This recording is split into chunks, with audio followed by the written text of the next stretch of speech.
Hello guys, आज मैं जो मूवी एक्सप्लेन करने जा रही हूँ उसका नाम है टॉमी फॉरबिडन फ्रूट। ये मूवी 2002 में रिलीज़ की गई थी। So let's get start the video. इसके स्टार्ट में हमें एक रूम के अंदर एक लड़की की डेड बॉडी दिखाई देती है, जहाँ पर दो लड़के आते हैं और उस डेड बॉडी को देखकर डर जाते हैं।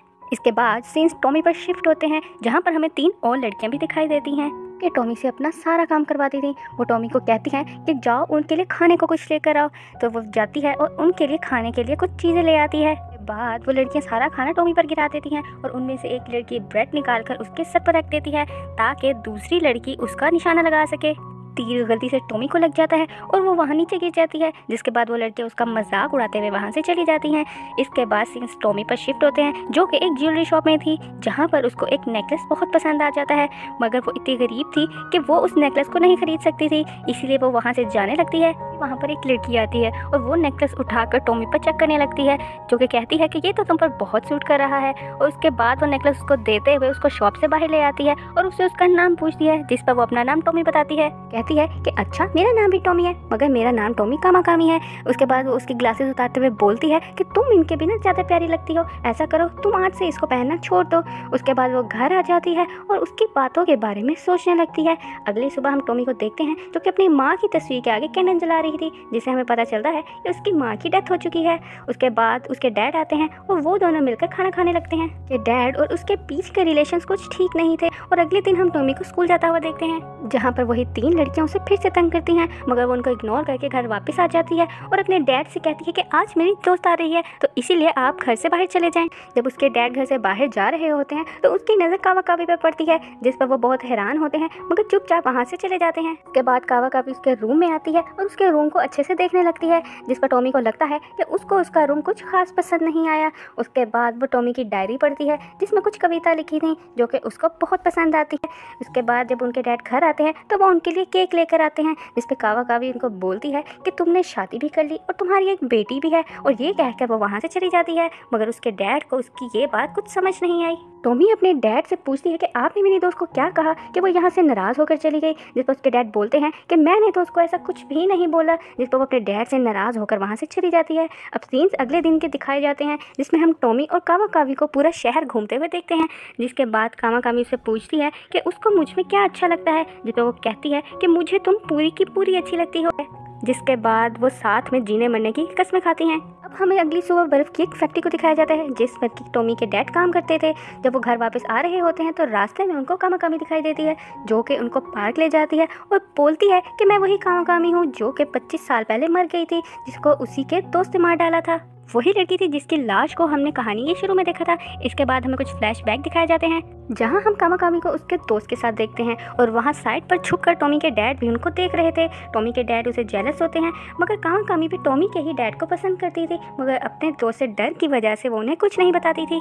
मगर एक दिन कामाकामी के दोस्त को पता लग गया कि ये उसके डैड को पसंद करती है, जिस पर गुस्से में आकर उसने कामाकामी को मार डाला। बस सीन्स वापस प्रेजेंट में शिफ्ट होते हैं और कामाकामी उसके डैड को बोलती है कि क्यों ना हम पहले की ही तरह रिलेशनशिप में आ जाएं, जिस पर वो मान जाते हैं और वापस घर आकर वो अपनी पुरानी बीवी की सारी चीज़ों को जलाने लगते हैं, जिस पर टॉमी बहुत नाराज़ होती है और उनको ऐसा करने से मना करती है और वो कहते हैं कि अब उनको इन सब चीज़ों की कोई ज़रूरत नहीं है। अगली सुबह हम टॉमी के डैड को देखते हैं, जो कि जॉगिंग कर रहे होते हैं और कामाकामी भी उनकी हेल्प करती है। उसके बाद जब वो घर आते हैं तो वो अंधेरे में रहना शुरू कर देते हैं, जिस पर टॉमी जब घर आती है तो पूछने की कोशिश करती है, मगर उसके डैड कुछ बहाने करके उसको टालते रहते हैं। बाद हमें टॉमी को दिखाया जाता है, जो कि अपने रूम में पढ़ाई कर रही होती है। उसके बाद उसे कुछ आवाज़ें सुनाई देती हैं, जिस पर वो बाहर जाकर देखती है तो उसके डैड हाथ में चाकू लिए बाहर खड़े थे। जब वो पूछने जाने लगती है कि साथ ही उसको कॉल आ जाती है। फ़ोन उठाती है तो कामाकामी होती है, तो जो उसको बोलती है कि वो कल उसके साथ उसके घर पर रहने आएगी, जिस पर कि टॉमी बहुत ज़्यादा खुश हो जाती है। अब अगली ही रात कामाकामी टॉमी के साथ रहने आ जाती है, जहाँ वो उसकी डायरी पढ़ रही होती है और उसमें एक कहानी होती है, जिस कहानी में ये था कि एक लड़की के हाथ पाँव बांधकर उसे बेड के साथ बांध दिया जाता है, जिस पर कामाकामी टॉमी को बोलती है कि मैं तुम्हारे साथ भी ऐसे ही करना चाहती हूँ। जिसके बाद वो उसके हाथ पैर बांधकर उसे बेड के साथ बांध देती है और उसे कहती है कि तब तक नहीं खोलना जब तक कि मैं तुम्हें ना कहूँ। बाद वो टॉमी के डैड के पास जाती है और उसके हाथ में एक चाकू भी होता है, जो कि उनको कहती है कि जब हम लोग रिलेशनशिप में थे तब तुम्हारी कोई औलाद नहीं थी, इसीलिए अब तुम्हें भी टॉमी को मारना होगा। जिस पर कि टॉमी के डैडी ऐसा करने से मना कर देते हैं और कामाकामी उनको बातें सुनाने लगती है। कि वो एक कमज़ोर आदमी है और अगर उनको अपनी लाइफ स्टार्ट करनी है तो उसको उसकी बेटी को मारना ही होगा। जिस पर उसके डैड उसकी बातों में आ जाते हैं और उसको मारने जा ही रहे होते हैं कि उनको रियलाइज़ होता है कि ये काम बिल्कुल गलत है, जिसकी वजह से वो कामाकामी पर गुस्सा करने लगते हैं और उसी को मार डालते हैं, जिस पर कामाकामी मौके पर ही मर जाती है। बाद टॉमी के डैड लाश को ठिकाने लगाने के लिए अपनी फैक्ट्री ले जाते हैं और वहाँ कीमे वाली मशीन में उसका कीमा कर देते हैं और उसकी लाश को पानी में फेंक देते हैं। इसके बाद सीन्स टॉमी पर शिफ्ट होते हैं, जिसको कि कामाकामी पानी के अंदर से निकलती भी दिखाई देती है, जिसकी वजह से वो डर कर बाहर आ जाती है और उसकी डैड को अपनी ही बेटी में कामाकामी दिखाई देने लगती है, जिस पर वो डर कर उसका गला दबाने लगते हैं और जब उन्हें होश आती है तो उन्हें पता चलता है कि वो अपनी ही बेटी का गला दबा रहे होते हैं, जिस पर वो उससे माफ़ी मांगता है और उसके बाद टॉमी उनसे कामाकामी का पूछने लगती है, जिस पर वो कहते हैं कि वो कामाकामी दरअसल एक डेविल है जो कि इतने सालों बाद उसको पाने आई है। इसके बाद टॉमी के डैड उसको कुछ पुरानी पिक्चर्स दिखाते हैं, जिसको देखकर टॉमी को बिल्कुल यकीन नहीं आता। उसके डैड उसको बताते हैं कि इसीलिए ही उसने उसको मारकर दरिया में फेंक डाला। जिसके बाद टॉमी कुछ दिनों के बाद दरिया के पास जाती है और कामाकामी को ढूंढने लगती है। वहाँ उसको नदी के पास कामाकामी का सर नज़र आता है जो कि उसको मैनिपुलेट करने की कोशिश करता है और टॉमी उसकी बातों में आ जाती है, जिसके बाद वो उसका सर उठाकर अपने गले से लगा लेती है और उसको लेकर किसी सुनसान कमरे में चली जाती है, जहाँ वो उसकी देखभाल करने लगती है और उसको बच्चों की तरह ट्रीट करने लगती है और बच्चों की तरह ही उसको खाना खिलाती है। जिसके बाद सीन्स टॉमी के पापा पर शिफ्ट होते हैं, जो कि उस डेविल की वजह से बहुत ज़्यादा परेशान हो चुके थे क्योंकि उनको बार बार कामाकामी की लाश दिखाई दे रही थी। इसके बाद हम कामाकामी को देखते हैं जिसकी बॉडी एक क्रिएचर में चेंज हो रही थी और टॉमी उसका बहुत अच्छे से ख्याल रख रही थी। टॉमी एक दिन उसको बाहर घुमाने लेके जाती है, जहाँ पर एक औरत उस बच्चे को देखकर जोर से चिल्लाने लगती है। अब यहाँ टॉमी कामाकामी को लेकर शहर घूमने आती है। दरअसल वो शहर इसीलिए आई थी ताकि वो कोई जॉब ढूंढ सके और कामाकामी का ख्याल रख सके, मगर कोई भी उसको जॉब नहीं देता। जिसके बाद रात के टाइम वो उसको टेरेस पर ले आती है और उसे बोलती है कि अब वो उसका बिल्कुल ख्याल नहीं रख सकती, जिस पर कामाकामी गुस्सा हो जाती है। कामाकामी टॉमी को कहती है कि मैं दोबारा से रीजनरेट होकर तुम्हारे डैड को हासिल करना चाहती हूँ। अब यहाँ टॉमी को अपने डैड की बातों पर यकीन हो जाता है और वो समझ जाती है कि ये एक डेविल है।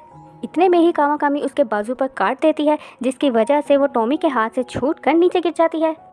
अगले दिन हमें वही तीनों लड़कियां दिखाई देती हैं जो कि टॉमी को बहुत ज़्यादा तंग करती थी और वो उसके घर पर आती हैं, जो कि दरवाज़ा खोलकर टॉमी के ही घर के अंदर घुसने लगती हैं। जिस पर उसके डैड पूछते हैं कि तुम तीनों किससे मिलने आई हो, जिस पर वो कहती हैं कि हम टॉमी से मिलना चाहते हैं। जिस पर उसके डैड पूछते हैं कि तुम उससे क्यों मिलना चाहती हो, जिस पर वो बोलती हैं कि हम उसको मारना चाहते हैं। यहाँ उसके डैड समझ जाते हैं कि ये उसी की ही बेटी की बात कर रही हैं। जिसके बाद उसके डैड उन तीनों को बहुत मारते हैं और उन तीनों को जख्मी करके यहाँ से भगा देते हैं। उसके बाद हमें टॉमी के घर के बाहर फिर से कामाकामी दिखाई देती है, जो कि उसके डैड को मैनिपुलेट करने की कोशिश कर रही थी कि वहीं टॉमी तीर कमान लेकर आती है और उसके गले में तीर मार देती है, जिससे कि वो फिर से मर जाती है। इस पर उसके डैड बोलते हैं कि ये फिर से जिंदा हो सकती है, इसीलिए इस बार हमें इसे ऐसी जगह ठिकाने लगाना होगा कि जहाँ से ये बिल्कुल भी वापस ना आ सके। अब उसके डैड उसको बर्फ की फैक्ट्री में ले जाते हैं और उसको बर्फ के ही एक ब्लॉक में बंद कर देते हैं और कुछ दिनों बाद जब वहाँ पर जाकर देखते हैं तो उसकी बॉडी फिर से रीजनरेट हो चुकी थी, यानी वो फिर से जिंदा हो गई थी।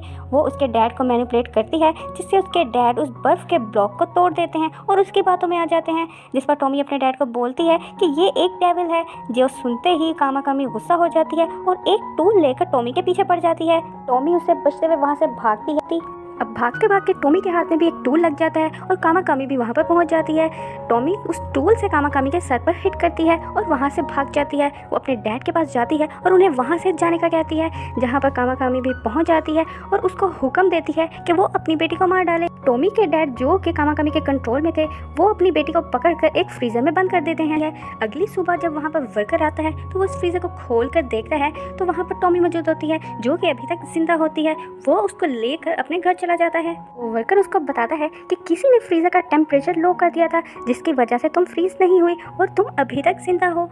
अब कुछ दिनों बाद हमें टॉमी दिखाई जाती है कि तभी उसको एक कॉल आती है, मगर आगे से कोई भी नहीं बोलता, जिस पर वो समझ आती है कि ये उसी के डैड की कॉल होगी, जो कि उनको थैंक यू बोलती है और कहती है कि आप ही ने फ्रीजर का टेम्परेचर लो रखा था ताकि मैं जिंदा रह सकूं। मूवी के एंड पर हम देखते हैं कि टॉमी अपनी कहानी लिख रही थी, जिसके बाद साथ पड़ी ड्रॉर में उसको एक बॉक्स मिलता है जिसमें कि कामाकामी का कान होता है, जो कि तेज़ी से रीजनरेट हो रहा था। इस पर वो बहुत खुश हो जाती है और कहती है कि अब मुझे एक रियल फ्रेंड मिल जाएगी और यहीं पर कहानी का एंड हो जाता है। गाइस, अगर आपको मेरी वीडियो अच्छी लगी हो तो मेरे चैनल को लाइक, शेयर एंड सब्सक्राइब जरूर कीजिएगा। Thank you so much for watching.